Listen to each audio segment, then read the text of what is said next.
Once upon a time in the heart of Delta State, in a village called Umuokiri, there lives a young lady called Nnenna. They said she was cursed, that her womb was a graveyard. In the village of Umuokiri, no one spoke Nnenna's name without lowering their voice. She was beautiful, strong, the type of woman men fought for, until they married her. She had been married 3 times. Each time the husband left. The reason? Her womb bore no fruit. And when it finally did, the fruit rotted before ripening. Her first child died in her arms 3 days after birth. The second made it 6 months. The third stopped breathing while feeding. By the 5th burial, the villagers no longer mourned. They feared her. They whispered, "She carries a shadow in her womb." Even children ran from her. "Nnenna the child eater," they chanted. Her heart broke a little more each time. One night, after burying her 6th child, Nnenna screamed to the gods. She stood by the grave, hair undone, face covered in ash and tears, and howled into the sky, "If you will not give me life, then take me with them." But the gods were silent. Desperate, she went to the mountain of Abidiegwu, barefoot and alone. They said an ancient woman lived there, a prophetess older than time, blind, feared, forgotten. Nnenna climbed for 2 days without food or water. When she reached the top, she collapsed. And the woman was waiting. The blind prophetess ran her hand over Nnenna's face, then her stomach. She whispered, "You are not cursed, but your blood is poisoned, not by the gods but by your own kin. Your mother's shadow clings to your womb. You must do something no mother dares to do." Nnenna asked what it was. The prophetess replied, "Your next child will live, but only if you carry her upside down for 10 years. Let her feet touch the sky, and her head face the ground.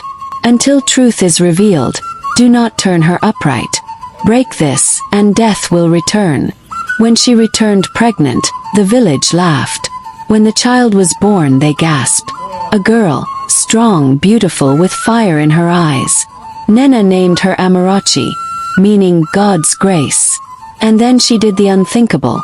She wrapped the child in a sling upside down, feet in the air, head hanging low, day and night. The villagers were horrified. Some tried to intervene. Elders called her wicked. "You will kill this child," they screamed. But Nnenna remained unmoved. 1 year passed, then 2. The child grew faster than any child they had seen. At 5, Amarachi spoke like an elder. At 6, she recited proverbs that had been lost to the wind. At 8, she warned a farmer of a snake hidden in his yam barn. At 9, she predicted a storm before it came. Still, Nnenna never turned her upright. Mockery turned into fear. They called Amarachi a spirit, an ogbanj, but no one dared come near. On the eve of her 10th birthday, the air changed. The sky darkened at noon. Chickens fled their coops. The earth trembled. Amarachi rose at dawn and walked barefoot to the village square, still upside down in her sling. And then she spoke. Her voice was thunder and fire. "I am the child of pain. I am the blood that death could not drink. I speak now the truth that has been buried for 10 years. My grandmother, Mama Nnenna, cursed her own daughter, my mother, with barrenness. She offered her child's fertility in exchange for power, a midwife who could control life and death, but feared being replaced. The crowd turned toward Mama Nnenna, now old, trembling by her hut, her face contorted in panic.